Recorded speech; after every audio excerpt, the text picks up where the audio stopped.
Clowns. They've made us laugh, made us cringe, and sometimes made us run the other way. But behind the painted faces and oversized shoes is a rich and surprising history that spans thousands of years.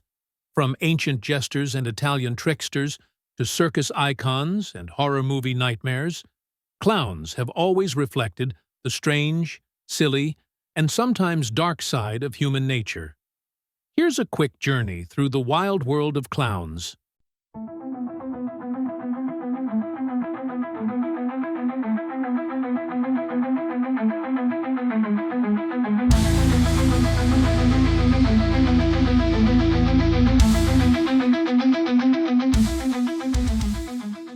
The story of the clown is older than you might think. The earliest forms of clowning can be traced all the way back to ancient Egypt, around 2500 BCE. Egyptian pygmy performers were brought in to amuse pharaohs. Similarly, in China's Zhou dynasty, 1046 to 256 BCE, jesters played a role at court, including one named Yu Si, who was bold enough to ridicule the emperor's plans. In ancient Greece and Rome, comedic performers appeared in theaters as buffoons and mimes. The Roman stupidus, a stock character in farces, wore exaggerated masks, foreshadowing what would become a clown's signature look: outsized features, bright colors, and physical antics.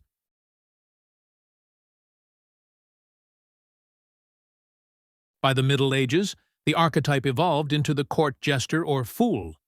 These performers served kings and nobles across Europe, mixing humor, satire, music, and slapstick. Their bright motley costumes and cap with jingling bells symbolized their licensed freedom to mock the powerful. But the jester was more than comic relief. They often spoke hard truths, others dared not. One famous example: Archibald Armstrong, jester to King James I of England, whose bold tongue eventually got him banished.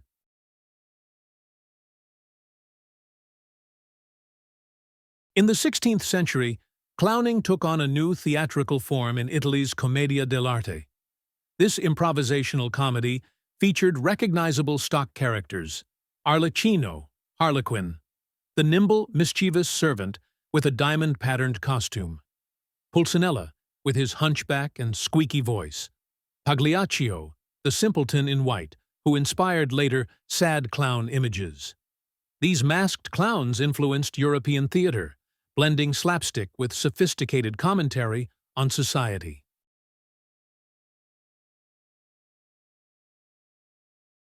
In the 18th century, Joseph Grimaldi revolutionized clowning in England.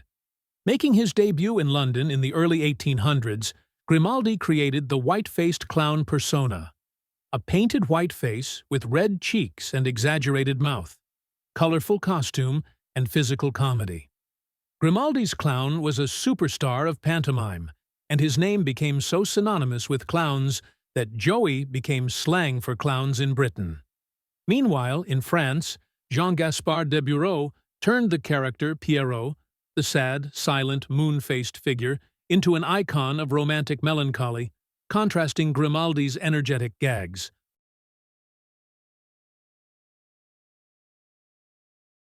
As the circus grew in popularity in the 19th century, so did clowning. American circuses like Barnum and Bailey brought in clowns as comic relief between animal acts and acrobatics. Circus clowns developed three main types. 1. Whiteface clown, elegant, bossy, often the straight man. 2. August clown, red nose, oversized clothes, bumbling and childlike. 3. Character clown, portrayed everyday people, like cops or bakers, in exaggerated form. Famous circus clowns included Emmett Kelly, creator of the tramp character Weary Willie, and Lou Jacobs, who helped popularize the tiny clown car gag.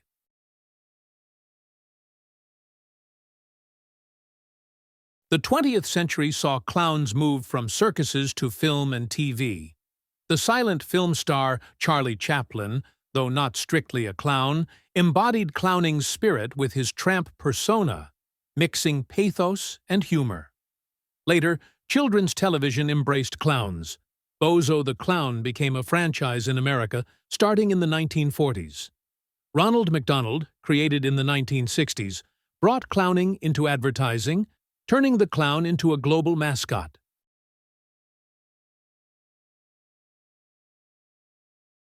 In parallel, the clown image took a darker turn. Stories of real-life criminals, most notoriously John Wayne Gacy, who performed as Pogo the Clown, fueled public unease. Stephen King's 1986 novel It cemented the creepy clown archetype in popular culture, with Pennywise haunting generations of readers and moviegoers. Films like Killer Clowns from Outer Space, 1988, and Joker, 2019, explored the unsettling side of clown imagery. Psychologists coined coulrophobia, the fear of clowns, reflecting how the same exaggerated features that once inspired laughter could also evoke dread.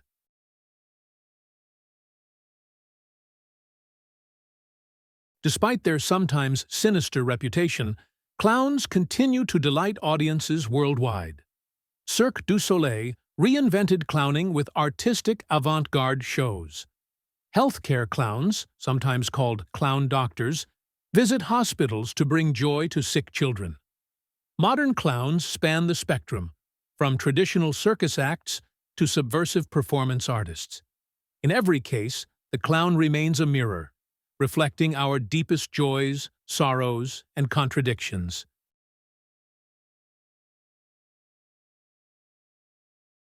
So from the temples of ancient Egypt to the silver screen, from jesters who mocked kings to icons of horror, clowns have always occupied a unique place in our culture. Whether you see them as figures of laughter or fear, they endure because they tap into something primal, a reminder that life is both ridiculous and profound.